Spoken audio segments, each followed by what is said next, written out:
Ano daw? Ano daw? Kanta yan, eh ba? Kanta?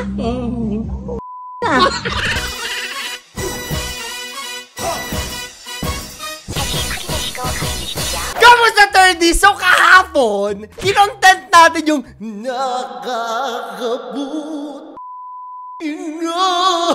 Pero, hindi ko alam na marami palang nag-aaway dahil dito sa kantang to. Tignan nyo to, sabi, huwag nyo gawin love song yung Eren ni Juan Carlos, mga ganyan-ganyan. Tapos yung iba naman sinasabi, wala kayong pakialam kung gusto namin gawin ganito sa TikTok. Ito yung tinatawag nila na out of context songs. Basahin muna natin yung sinasabi nila, ha. Deserve daw ni Juan Carlos na sumikat, pero nagtataka daw siya, bakit ginagamit na magjowa sa mga TikTok, like parang ginagawa nilang love song daw yung kanta. Pero kung iintindihan mo raw yung lyrics, iba yung ibig sabihin. Maraming beses na nangyari to, kwento ko sa inyo mamaya, pero ayan ha, meron din naman mga nagsasabi na nitong mga problematic na to, hayaan nyo sila gamitin yung mga papansin. Madalas naman sa mga songs, nakaka-relate ka, not entirely sa meaning ng song, but sa certain lyrics, may iba nga nagbe-break, tas God gave me yung ginagamit. Ay, wala akong opinion dito ha, kung aawayin nyo ko o hindi. Basta sa akin, napakagandang kanta at napakagaling ni Juan Carlos Labajo. Pero, may mga comments, eto, ang haba talaga ng mga pinagsasabi nila. Sabi,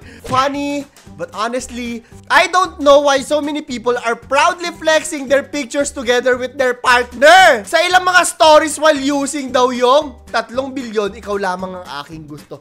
Panoorin natin yung mga videos na yan ngayon, ha. Huwag nyo muna kalimutan na mag-like, subscribe at notification bell dahil meron tayong 1,000 Gcash giveaway. Nasa ilalim yung mechanics, sagutin nyo lang din yung question of the day natin dito. Ngayon, punta tayo sa out of context songs na yan. Marami akong naaalala dito, kagaya na lamang nito. May mga batang mga artista, Di po tayo magbabanggit, ha? Pero sinasayaw ng mga bata, ang sayaw nila, what it is, ho, what's up? Sabi ko, hala talaga, sinasayaw ng mga bagets, no? Which is, kung makikita natin yung lyrics, medyo, ano siya, hindi siya pambata. Tapos meron ba yung heartbreak anniversary, di ba? Uuwi na siya. Sabi dito, just like the day that I met you, the day I thought forever. Heartbreak anniversary nga, like when you walked out my life. Why you walk out my life daw, ganyan. Tapos, naglayayakapan, diba? Mga ganun yung mga pangyayari. Anyways, eto yung mga sample natin ngayon na mga video na ginagamit tong lambinga. Wala akong ano dito, ha? Wala akong opinion dito sa kung trip nyo gamitin to o hindi. Bahala kayo, TikTok nyo yan. Eto.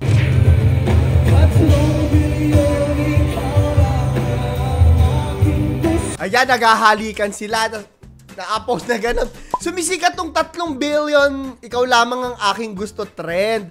Diyan sila nag-aaway-aaway ngayon sa 3 billion na yan. Kasi bakit yung linyang yun lang daw? Alam naman natin, di ba, pa nga daw yung ano Bakit ginagawang panglandian? Yun yung sinasabi nila. Ito pa, may mga sample pa. Ayan, nasa, ano nga to?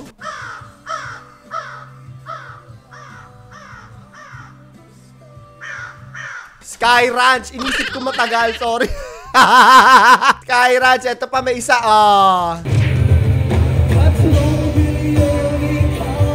Napaka-importante para sa akin, napaka-importante ng lyrics ng kanta kasi doon mo maiintindihan yung totoong mensahe.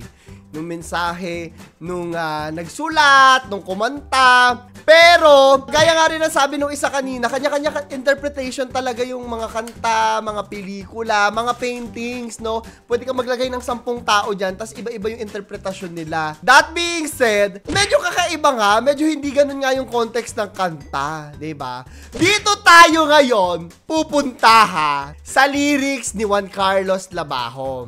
Ano ba talaga yung ibig sabihin niyang ere na yan? Tinignan ko din. Ito pala ang unang-una. Sabi niya, lahat ng pagmamahal at oras na aking binigay, parang di mo pansin ang sama ko sa iyong paningin. Makikita natin na may parang mali dun sa relasyon nila, di ba? Nagbigay siya ng effort, pero parang may something. Parang hindi maganda. Parang nangangasimba yung kanilang relasyon. Okay. So, hindi talaga siya love song na ano, di ba? Tapos sinabi niya, di ba? Tayo'y lumipad at ako'y iniwan mo. Nagkaroon sila ng plano magkasama, Tem. Nagkaroon sila ng plano, may mga ginagawa sila. Akala nila isa yung direksyon na pupuntahan nila. O diba? Pinagmukha mo kung tanga. Kasi iba yung nasa isip niya. Dun sa isip nung kung sino man yung shota niya, naging iba yung daan nilang parehas. Tayo'y lumipad at iniwan mo ko sa ere. Iniwanan siya kahit akala niya isa nga yung liliparan nila. So alam na natin yung context ng ano na to, ng kwento na to, no, ng kantang to. Dito na ngayon, papasok yung gulo. Kasi nga ito yung ginagamit nila sa TikTok, yung 3 billion part. Tingnan natin, 3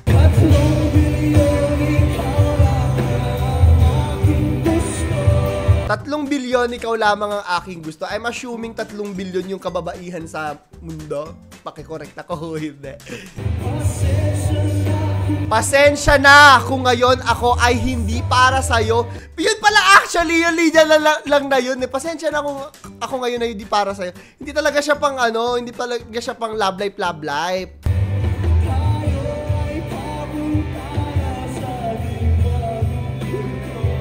Ayan na, tas tayo ay pupunta na sa ating bagong yugto. Magmo-move on na, may kanya-kanya ng mga shota, ganyan.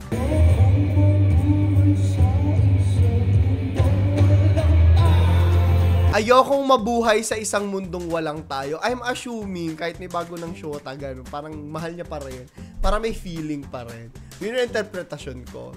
Magkakaiba naman talaga ng interpretasyon, syempre, unless i-explain talaga na nagsulat kung ano talaga yung ibig sabihin. So, ayun na! Diba? Diyan sa 3 billion challenge. Akala ko nga, ano yung minanakaw na naman sa gobyerno. Akala ko kung ano yung 3 billion challenge na yan. Yung pala siya. So, dahil dyan, diba? Ang dami ng galit na galit.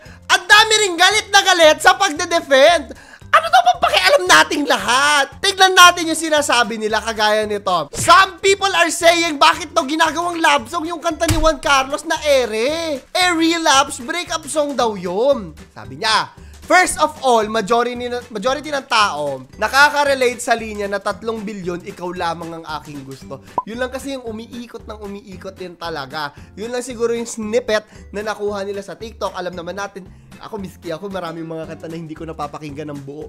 Isang linya lang yung alam ko dahil paulit-ulit na nagpe-play. May point din naman.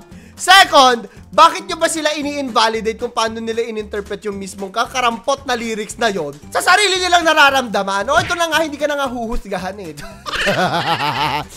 And so what kung breakup song yon? Bawal na ba makarelate yung mga taong in love just because the context of the song is about 2 people that broke up? Hahuli ka ba ng pulis? Mapepersona nun grata ka ba niyan? Galit siya, te. Galit siya. Ang reactan nyo, yung mga nagde-debut tapos nagpapatugtog ng Dance with My Father. Tapos, buhay pa yung tatay nila. Pero in a way, parehas lang din naman eh. Ganun lang din, Tim. Diba? Ganun lang din yung sa Dance with My Father. Ganun lang din, yung context lang din yung kanta. So medyo, kung ako yung TikToker, syempre hindi ko gagamitin kung tungkol sa love life ko, diba? Nakalimutan nyo ba na ang purpose ng TikTok ay nagtitrim ng clips or audios na kung saan relatable tayo? Lahat na lang, big deal. O, diba?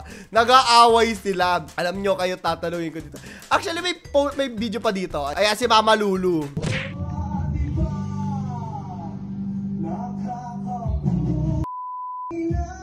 Ano daw? Ano daw? Kanta yan eh ba? Kanta? Na. Ayun na nga. Pero dahil dito sa usapan na to, pumasok yung out of context na songs. Ang daming gumagawa ng content. Actually, gusto ko rin siyang gawa ng content. If gusto nyo, nagawa natin ng content sa mga susunod na episode, comment nyo sa ilalim at i-like nyo lang din to. May mga alam ba kayong ganon? Kayo na yun, tatanungin ko kayo. Kayo na yung hahotsit ko. Kung kayo yung magjowa, no? Ano yung masasabi nyo sa sinasabi nila na hindi mo dapat gamitin tong kantang to kung ilalabsong mo or landian portion yung TikTok nyo. Naniniwala ba kayo na hindi dapat gamitin? O kanya-kanyang trip lang yan? I-comment nyo sa ilalim. So, yun lamang po. Si Claro Dr. nagpapaalam. Nasa ilalim yung ano natin na 1,000 Gcash giveaway. Meron din tayong sa aking gaming page. Meron po tayong live stream dyan araw-araw. Punta kayo. Lalagay ko yung link sa ilalim at panoorin nyo ang ating last video of the day. Paalam 30. Diba? Nakakabot ang ina. Ako'y lumipad at ako'y iniwan mo.